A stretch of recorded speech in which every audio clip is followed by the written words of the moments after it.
Posso falar? Positivo. Oi, boa noite a todos. Em nome da BHH, nós agradecemos a presença de todos, agradecemos o apoio da Novartis nesta importante iniciativa. Eu sou Sandra Logeto, eu sou coordenadora do Comitê de Hematologia e Hemoterapia Pediátrica da BHH, e hoje nós vamos conversar sobre o que esperar da Covid-19 nas pessoas com anemia falciforme, com talassemia ou aquelas que têm indicação de transplante de medula ou terapia gênica, né? Quem que vai ganhar essa batalha nessa época de pandemia que a gente tem? As perguntas e as dúvidas que vocês têm podem ser feitas no bate-papo. Nós já vamos organizar as perguntas e ao final de todas as aulas elas serão respondidas. A aula do Dr. Pia será em inglês, mas existe a opção na tela de tradução simultânea. Então, é só clicar na tradução que haverá. Vamos começar agora. Eu tenho o prazer de convidar a doutora Jane Hankins. Ela vai falar sobre a Covid nas pessoas com anemia falciforme. Ela é do Departamento de Hematologia e diretora médica do Programa de Pediatria de Doença Falciforme do Sanjute. Jane, por favor, obrigada pelo aceite e pode começar a falar. Ok. Obrigado, muito obrigada pelo convite, doutora Logeto. Eu vou aqui mostrar minha tela. Ok. Ok. Dá para ver a minha tela agora? Dá. Ok. Boa noite, muito obrigada pelo convite. Um prazer compartilhar um pouco do conhecimento que a gente está adquirindo com o Covid. Infelizmente, no último mês e meio, a gente tem visto um número muito grande de Covid aqui nessa região onde eu estou, no Tennessee, e infelizmente eu tive já vários pacientes com doença falciforme com essa infecção. Então, eu vou compartilhar com vocês os dados da literatura e um pouco da minha experiência. Eu vou comentar sobre a doença falciforme como uma população de risco durante a infecção do Covid, as complicações que já foram reportadas na doença falciforme durante essa infecção, os resultados do registro internacional da doença falciforme, que é liderado pela doutora Panepinto, Julie Panepinto, aqui na Universidade de Wisconsin, e a minha experiência até sexta-feira passada, e um pouco de informação para os pacientes. Me perguntam muito os meus pacientes perguntam onde eu posso aprender mais, então é importante a gente saber quais são as fontes de informações seguras para a gente poder compartilhar com a nossa população. Bom, o que é o Covid, né? Covid é causado por um vírus novo, chamado SARS-CoV-2, ou então coronavírus, e a doença causada por esse vírus é chamada de Covid-19. Os sintomas são muito parecidos com os sintomas da gripe, com fadiga, com dor muscular, febre.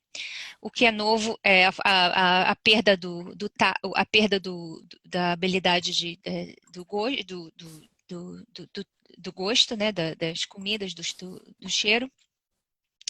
Sintomas gastrointestinais, pneumonia severa e uma coisa nova que é esse estado hiperinflamatório, que se chama também o cytokine storm, todas as citoquinas elevadas, e uma síndrome muito parecida em criança, principalmente, que é chamada dessa síndrome hiperinflamatória, que é parecida com Kawasaki, com elevação da interleucina 6 e do fator de necrose tumoral tecidual alfa. Também aumenta a presença de trombose venosa profunda, embolia pulmonar e uma coagulopatia que é um pouco diferente do que a gente está acostumado a ver, com elevação do dedímero, de fibrinogênio e não muita alteração do PT e do PTT.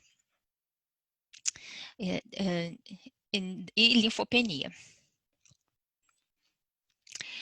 O COVID, nas pessoas com doença falciforme, causa potencial de maior complicação por causa da patofisiologia da doença falciforme. Número 1, que as pessoas com doença falciforme sofrem de hiperinflamação. É uma das do processo patofisiológico, fisiopatológico da doença falciforme, que normalmente existe um aumento da proteína C reativa, que é basal nas pessoas com doença falciforme. A gente sabe que é uma doença inflamatória. Número 2, as pessoas com doença falciforme têm um risco aumentado de trombose venosa profunda. Isso é uma coisa que a gente sabe que acontece em doença falciforme, principalmente nos adultos. Número 3, as pessoas com doença falciforme são imunocomprometidas devido à perda da função do baço. E número 4, a gente sabe que a doença falciforme é uma doença progressiva, com acúmulo de comorbidades e lesões de órgãos, como o coração, o pulmão, o cérebro e os rins.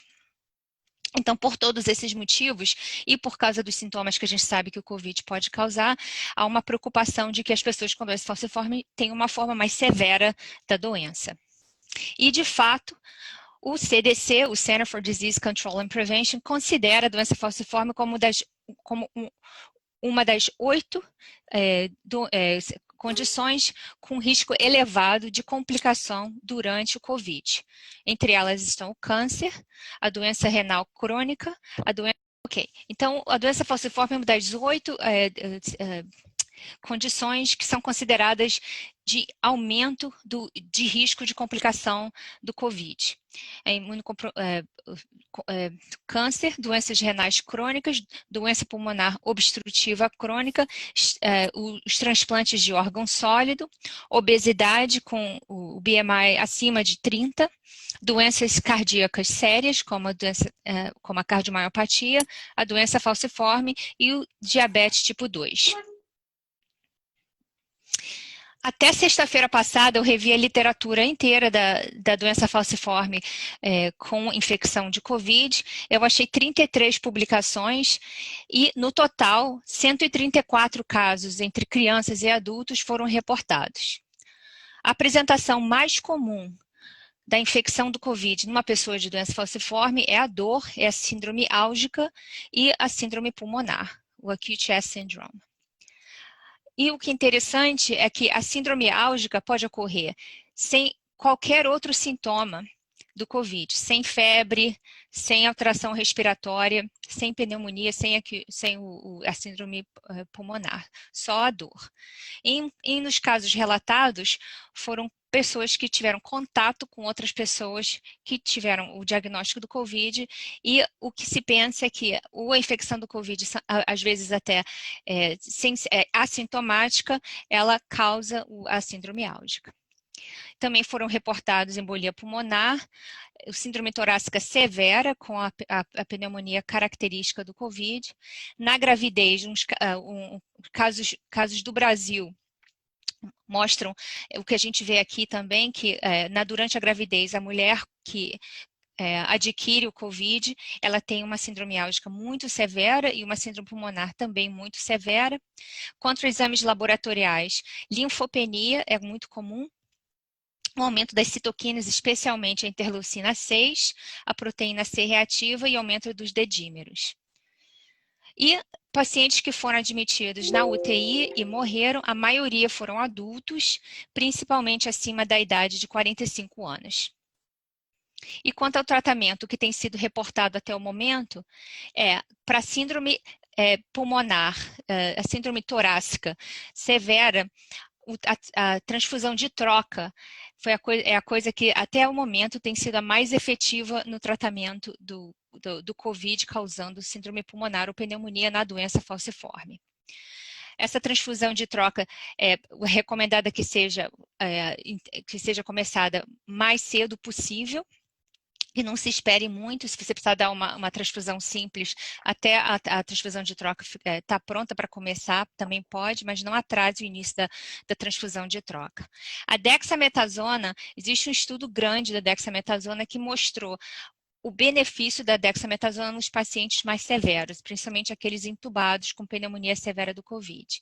Já foi usado e já foi reportado na doença falciforme. O problema é que a gente tem que usar com muito cuidado o corticoide, porque a gente sabe que existe o risco da dor secundária e o síndrome pulmonar secundário ou até o AVC secundário após o uso do corticoide. Então, eu já usei o corticoide nos meus pacientes com COVID, doença falciforme. O que eu já fiz foi abreviar. Em vez de fazer os 10 dias que são recomendados de dexametasona, eu tenho feito um pouco mais curto. Quanto a antibióticos também na síndrome torácica, quanto antivirais, o remdesivir foi usado já com sucesso na doença falciforme, e os dados do remdesivir que a gente sabe da população geral é que ele não diminui a mortalidade, ele só abrevia a duração do COVID, né? A hidroxicloroquina foi usada principalmente no início, mas depois que os dados foram saindo dos resultados da cloroquina, principalmente dos estudos randomizados grandes, com mais de 1.000 pessoas já tratadas e estudadas, agora não se usa mais a hidroxicloroquina. Acho que já é aceito que a hidroxicloroquina não oferece benefício no COVID. Quanto ao aumento das citoquinas, esse estado hiperinflamatório já foi usado em doença falciforme, o anakinra, que é o receptor antagonista da interleucina 1, e o tocilizumab, que é um anticorpo monoclonal anti-interleucina 6. Aqui são 2 casos reportados de doença falciforme com pneumonia severa de COVID, com elevação da interleucina 6, em que o tocilizumab foi usado com sucesso. Um homem de 45 anos com hemoglobina SS e uma criança de 16 anos com hemoglobina SS também. Nos 2 casos, o tocilizumab foi usado, uma dose de 8 mg por quilo, com uma melhora do caso dos 2 pacientes. E por que as complicações do COVID levam a tantas lesões teciduais nas pessoas com doença falciforme? Então, a sequência que é imaginada é que o COVID causa a pneumonia severa, uma síndrome pulmonar muito severa, causando hipóxia, e essa hipóxia, então, vai levar uma diminuição diminuição do fluxo sanguíneo para os tecidos, causando lesão de órgãos, de vários órgãos ao mesmo tempo, isquemia tecidual, hemólise, nefropatia e embolia e tromboembolismo. Esse registro internacional é o maior que existe para a doença falciforme até hoje. Ele é liderado pela doutora Julie Panepinto na Universidade de Wisconsin. E ele aceita que as pessoas reportem os casos do mundo inteiro. Vários casos do Brasil já foram reportados, a maioria daqui dos Estados Unidos, mas existem casos da Europa e da África. Eu estimularia todos a colocarem os casos, porque é a única forma da gente conseguir aprender num número grande de pessoas com doença falciforme que adquiriram o COVID. É muito simples colocar os casos nesse registro e é totalmente anonimizado. E até hoje, na semana passada, eles analisam os resultados a cada 2 semanas. A última análise na semana passada foi de dia 17 de julho, com 260 casos, e a idade varia de 0 a 70 anos, com 33% de crianças até agora no registro. O número de homens e mulheres são semelhantes. A maioria dos casos é de doença SS. A maioria dessas pessoas que tiveram COVID na doença falciforme estavam no uso da hidreia, algumas na penicilina, algumas no Endari, né, a glutamina. E até o momento que eles tiveram o COVID, o sintoma mais comum foi de dor e síndrome pulmonar e visitas à emergência por dor. Entre as crianças, as comorbidades que elas apresentaram no momento do COVID, a asma foi a mais comum, ansiedade, depressão e a síndrome da hiperatividade. E dores de cabeça crônica. Entre os adultos, a asma também foi os sintomas mais comuns, mas também doenças cardiovasculares. E quais são as complicações mais comuns do COVID? A dor e a pneumonia, nesse registro, confirmaram a literatura. A maioria dos casos apresentam com dor e síndrome pulmonar. São os 2 sintomas mais comuns, que são os sintomas mais comuns, levando uma pessoa a visitar a emergência. E quanto ao tratamento, a azitromicina foi usada... Desculpa. A azitromicina foi usada em mais ou menos 1/3 dos casos. A heparina também foi usada. Entre aqueles que receberam heparina, 23% na dose terapêutica e a maioria na dose profilática. E outras intervenções, entre os pacientes que foram internados, 65% dos pacientes no registro até agora foram internados, 82% deles visitaram a emergência, e dentre aqueles internados, a média de estadia no hospital foi de 7,8 dias. E quanto à severidade da doença? 16 casos entre os 260 registrados até a semana retrasada morreram. Isso, uma mortalidade cumulativa de 6% no registro. E quando você compara a mortalidade na população americana até agora, até semana passada, era 3,5%, no Brasil 3,7%. Então parece que a mortalidade entre as pessoas com doença falciforme é mais alta. Agora, uma coisa que a gente tem que falar do registro, que você põe seus pacientes no registro, a maioria dos casos que você coloca no registro, a gente tende a colocar os casos mais graves, né? Então, acho que para todos os centros no mundo inteiro, se você vai colocar no registro, a recomendação é que você coloque todos os seus casos, se possível, para você não ter um viés na direção daqueles mais severos. Mas, de qualquer forma, isso confirma que a doença falciforme provavelmente causa um grupo de maior risco por causa da maior mortalidade e complicações. E uma coisa que a gente tem enfrentado é a falta de sangue. Está acontecendo aqui e está acontecendo no mundo inteiro. Então, uma recomendação que foi publicada recentemente é que as pessoas que têm doença falciforme e usam sangue, estão em regime de transfusão, que se acrescente a hidroxiureia para aumentar a hemoglobina, para tentar aumentar o espaço, o intervalo entre as transfusões.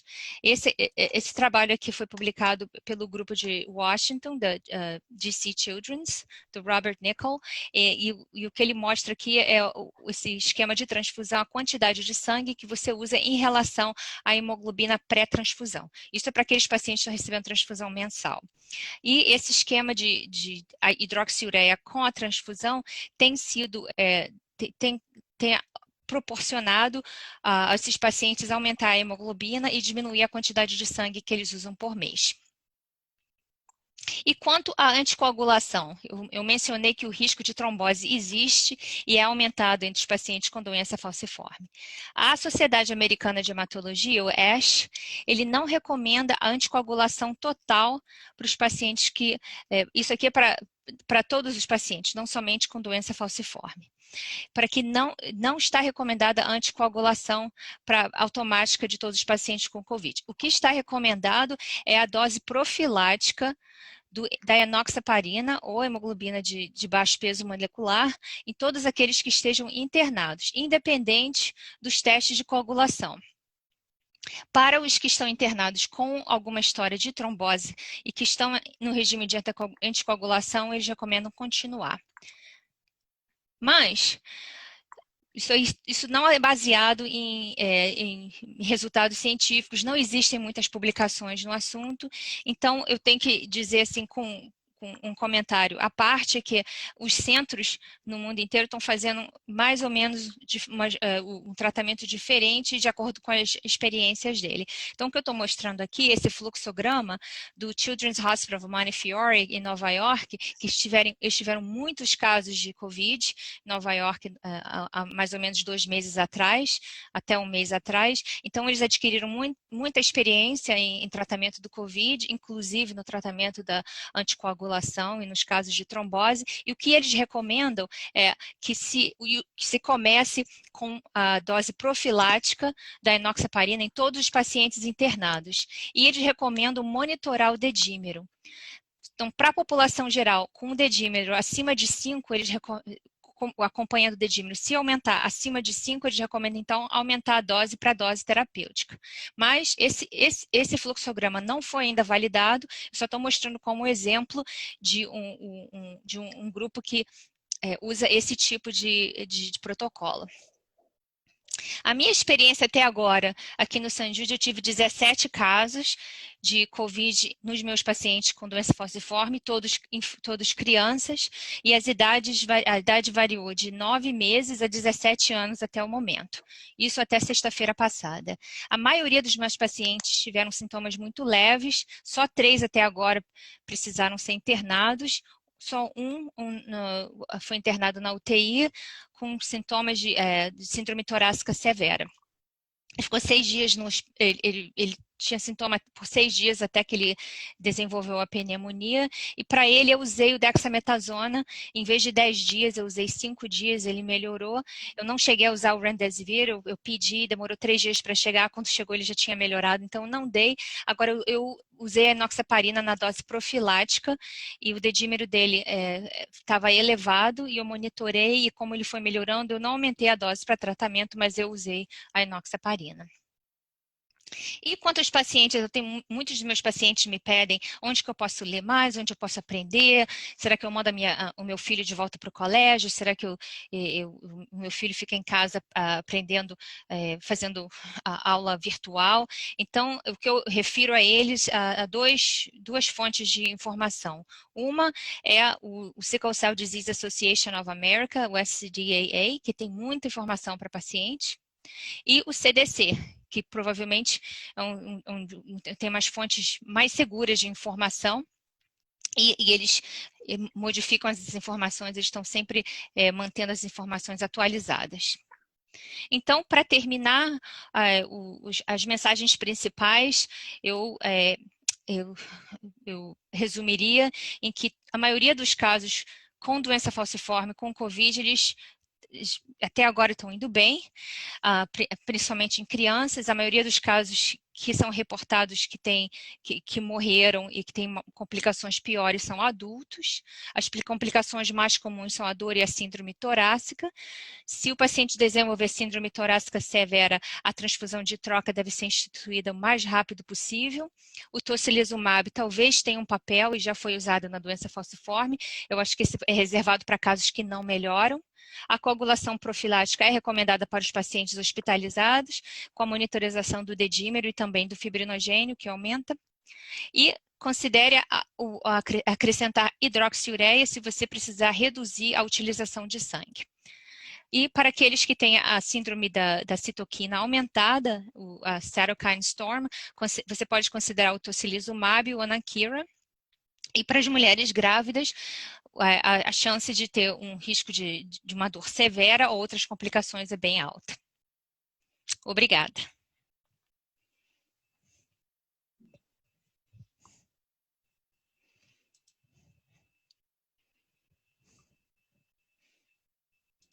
Jane, muito